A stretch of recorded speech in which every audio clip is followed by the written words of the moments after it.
Before we get into the video, guys, I wanted to let you know about a very popular app that will allow you to get free PSN, Xbox codes, and FIFA points. I'm sure most of you already know the app. It's called AppBounty on Android and Blue on iOS. And it's very, very simple. You can see it on screen right now. All you have to do is download apps and you earn credits. Now, these credits can be redeemed worldwide for all sorts of rewards, including Amazon, Steam, Netflix, as well as FIFA points, console codes, and things like that. And also, guys, to get you a head start, if you use the invite code MGH, you will get free credits right away. I've used the app myself, especially when I'm killing some free time, just downloading a couple of apps, getting the credits, then uninstalling the apps. And then you get free stuff. I mean, who doesn't like free stuff? All the information you need, guys, is in the description. This video is sponsored by AppBounty and they are supporting the channel, so thank you to them. Now, let's get into the video. So this is a video that I've wanted to record for quite a while. You know that every Christmas I upload a top 25 players countdown,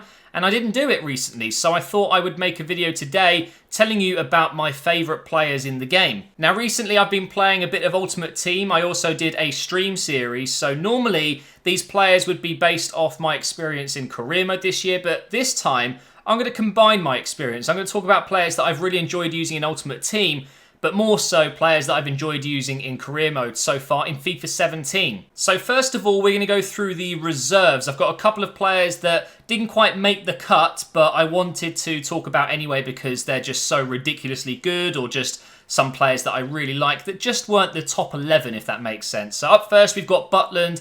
This is more of an Ultimate Team choice. Butland is so popular in Ultimate Team. I've used him and I see why. He is just ridiculous. Now we have Zuma, the Chelsea centre-back, who unfortunately got a nasty injury and he's only just getting back into the team. I think you're going to start to see how good he really is over the rest of this season. He's a fantastic player, one of the highest potentials for a centre-back in the game, and he's quick. He's strong. He's the ultimate centre-back in career mode. In terms of his age and his potential, you're not going to get much better. Then at right back, we've got Sidibe, who of course can play left back as well. I love his work rates. I love his 4-star weak foot. I used him in my Arsenal career mode, and he was, for me, one of my better signings. Just such a solid choice. You can even play him at centre-back and even in midfield if you really wanted to, because his stats are just so good overall. Moving on to midfielders, the first one we've got here on these subs is Xhaka. New signing for Arsenal, plenty of red cards already, but he's got the aggression that I like in this game. He does fly into tackles.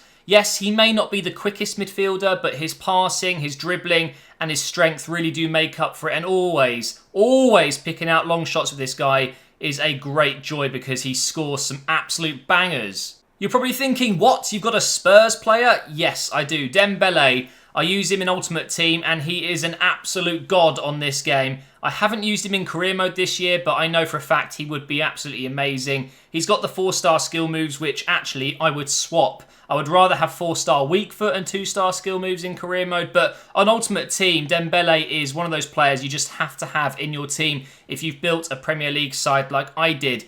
Just such a good player. Next, we have one of my favourite players in world football right now, Verratti. He was incredible against Barcelona, and there's another player that I'll be talking about from that match in a minute. But Verratti didn't quite make it into the first team, and you'll see why later on in the video. But he had to be on the bench at least, because he is one of the best midfielders in the game. And I absolutely love the fact that he's not one of the typical midfielders you'd expect to see. He's very short. He's not the strongest, but his passing, his dribbling, and his defending, very good. Then we have Fekir, who for me, I use on the right side more than anything. If you're playing a 4-3-3 or a 3-4-3, get him on that right side, and he is just incredible cutting in on that left foot. But of course, you can play him at striker and at cam as well, and he's a really versatile player. I absolutely love this guy. Then we have Mahrez, who last season was one of the best players in the Premier League. This season not doing so well, so he's had a couple of downgrades. But at the time of recording my Arsenal career mode, I think I got him to 89 rated, and he is just insane. His dribbling, I would argue, is as good as Messi's in this game sometimes. Play him on that right side, just like I was talking about with Fekir. Get him on his left foot, and he will score a load of goals. And of course, the 5-star skills. If you're a skiller, you will love him. Now for the last midfielder, we have Carrasco. He has been an absolute star in my Atletico career mode. And for me, one of the best in his position, and only 23 years old as well. He's going to continue to grow if he performs really well in real life. And I think by FIFA 20, you could be looking at a 90 rated player. You really could. I think he's got a lot of potential. And for me, like I said, one of the very best in the game in his position. And now for the final player in the reserves or substitutes, we've got Dybala. This guy, oh my God, he is so good. You're probably wondering how he's not in the first 11. Well, you will find out soon. But Dybala, for me, one of the very best players in the game. He's still only 22 and he's got a huge potential, I think, of 94 right now. And yeah, he's just incredible. If you partner him up with Higuain and do a Juventus career mode, you will see exactly what I'm talking about. He just continues to score game after game, and sometimes he is quite literally unstoppable. But now, guys, we're getting into the first 11. I'm in a 3-4-3 formation, just like the one I've been using in my Atletico career mode. And that means, of course, there's going to be 3 centre-backs, then there's going to be 4 midfielders and 3 attackers. So it's not a generic 4-2-3-1 or a 4-4-2. So first of all, we're going to start off with the goalkeeper. We have Lafont. This guy is an absolute beast in this game. For me, even though he's 77 rated, he feels like an 85 rated player.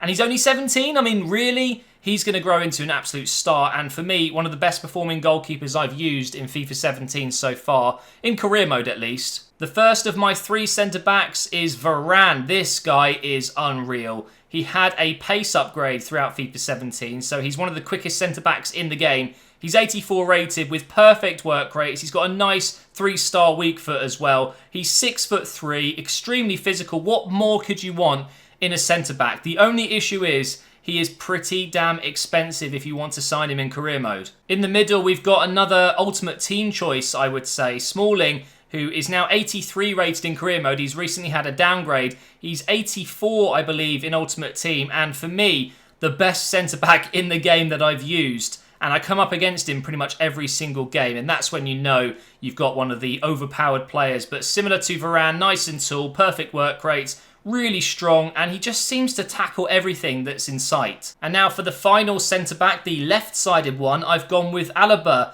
Sometimes I use him in midfield as a centre-mid, but I think my favourite position with this guy is at centre-back for the obvious reasons. He may not be the tallest, but he is certainly one of the quickest defenders in the game, and he's really good on the ball. So I absolutely love Alaba in this game. You can use him pretty much anywhere on the pitch, even up front if you really wanted to, but for me, you get the best out of him at centre-back just because he's so rapid. Now into the core of the team, the 2 centre midfielders in that 3-4-3. Kante had to be in there. I've used him in career mode, but most of all, I've used him in ultimate team. And again, just like Smalling, he's in every team you come up against. He is ridiculously good in this game. For me, he is the best centre midfielder in the game that I've used so far. He's just an absolute monster. He feels 6'5". I know he doesn't look it, obviously, but he just outmuscles everyone. And I don't get it. He's only 5'7", but those work rates are perfect. He's strong. He's quick. He's actually good going forward as well. I cannot recommend Kante enough in this game.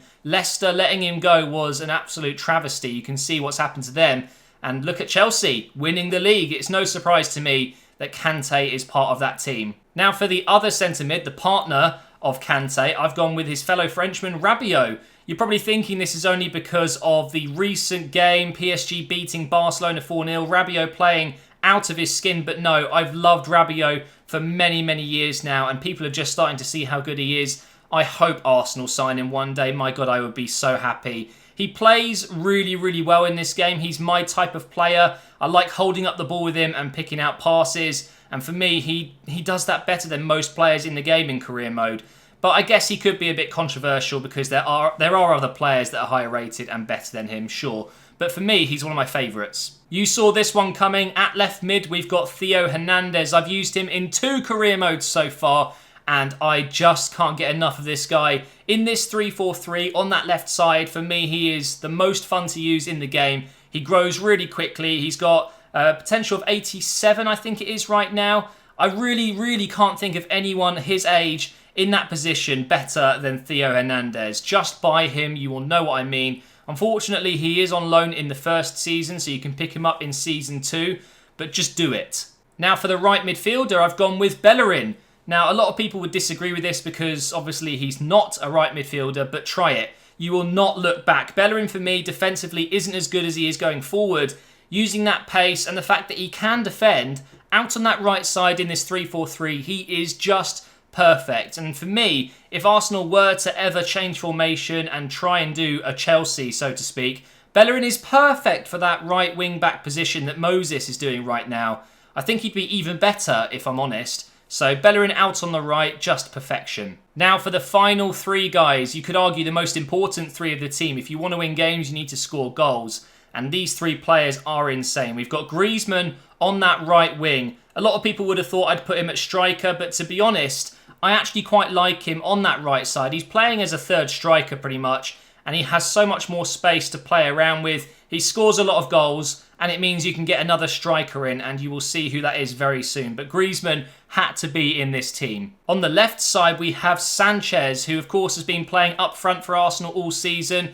Just like Griezmann though, I like to play him on the wing instead. I think Sanchez is best just behind the striker in this game. And again, getting him on his right foot, cutting inside, and oh my god, unleashing shots with so much power and so much accuracy. He scores more goals than the striker for me in that position. He's 88 rated now since the update. Of course, he is now a striker, not a left winger. But for me, play him on that left wing. You won't regret it. And up front, guys, we have Aubameyang. This guy has continued to get better every single FIFA. For me, he's the best striker in the game. He had to be in there ahead of Griezmann and Alexis. But combine those three and you are just unstoppable. So much pace. You've got physicality as well, with Aubameyang being pretty strong. You've got a player that's really good in the air. And of course, three extremely good finishers. So this is the team that is my favourite / best team that I've used so far in FIFA 17. Of course, you're welcome to your own opinions, and I'd really appreciate it if you could build your own team, screenshot it and send it to me on Twitter, and maybe I'm going to make another video and it will be showing off your favourite teams. Make sure you do it in your favourite formation as well. Right now, this is mine.